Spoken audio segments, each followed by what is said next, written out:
Hey there! Let's dive straight into the amazing world of string compression in Python. Now, I know it sounds like a big term, but don't worry, we are going to tackle this topic together in a way that's super fun and easy to understand, especially since you are venturing into IT. String compression is all about squeezing a string down to a smaller version without losing any info. Imagine you have a really long sentence and you want to make it as concise as possible while still telling the same story. That's kind of what we do here, but with code instead of words. Why is it cool? Well, for starters, it can make your data take up less space, which is great when you are sending something over the internet or saving it. It's like having a superpower for data manipulation. Let's start by seeing what's already out there.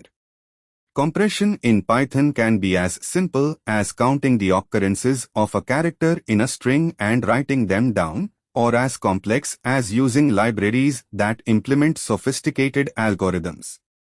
The fun part is, we can use both methods depending on our needs. Remember, Python has this neat toolbox for working with strings, and one of those tools is its built-in ORD and CHR functions.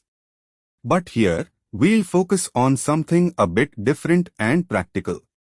Let's say we have this string Python s is equal to abab kakka. We can create a straightforward compression by counting characters and representing them with a letter and number format. So, instead of saying AA, we simply say a 3b to c4, right? Seems easy enough. Now for a little twist. We should also consider what happens when we decompress this, like, how do we turn a 3b to c4 back into abab kakka? For this, our compression technique needs to be reversible because that's how compression should work, by storing the smallest possible representation without losing any information. Python has libraries that do this kind of work, like zlib and bzip2. These libraries use complex algorithms to shrink data, similar to how compression works in those sci-fi movies. But hey, the basics always count, and we can write simple compression functions ourselves, too. Python import zlib original underscore data is equal to abab kakka asterisk 1000 number our original string, just to give us a chunk to work with. Compressed underscore data is equal to zlib.compress. Print. Notice that we got the size down nicely with the help of zlib. Pretty neat, right? But here's a quirk I love about compression, it's not always better. Sometimes, when you compress and then decompress, your compressed size might be larger than the original. It's all about finding the right tool for the job. You see, data is unpredictable, just like people. So, it's not a one-size-fits-all situation. Moving up our game, let's dive into something a bit more complex. Sometimes, you'll need a custom algorithm because specific use cases demand it. We can code our own functions that use the idea of run-length encoding, for example, but perhaps include some heuristics to decide if our compressed data is worth it or not.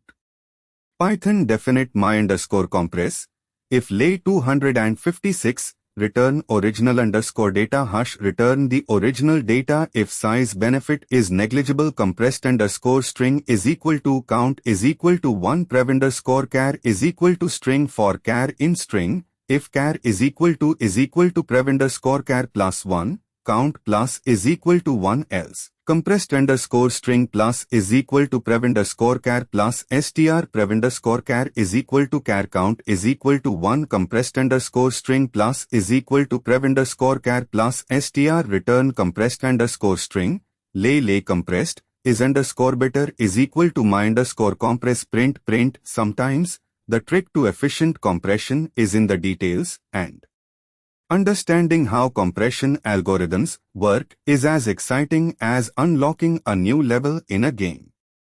Each algorithm has its own strengths and tricks, making it fascinating to explore. Now, string compression isn't just for making a phone book shorter. It's everywhere from databases to gaming to file systems. Efficiency matters, and that's why mastering compression techniques like these is such a powerful skill, especially as an IT freshie. In the course you are taking, I hope I'm setting things up for you to see this stuff is super practical. Maybe even get to play around with it on your own terms, experimenting and learning, getting that compressed data size as tiny as you can manage within real-world constraints. In closing, I must say, it's been a total blast talking string compression with you. Now, I trust that the information I've shared, the code snippets we've worked on, and the fun we've had will help you ace the string compression lessons awaiting you. And remember, if you are ever curious to learn more or even just chat about the digital dungeons we navigate daily, just drop by and visit neeraj.qzz.io and subscribe to TechLab. Happy compressing!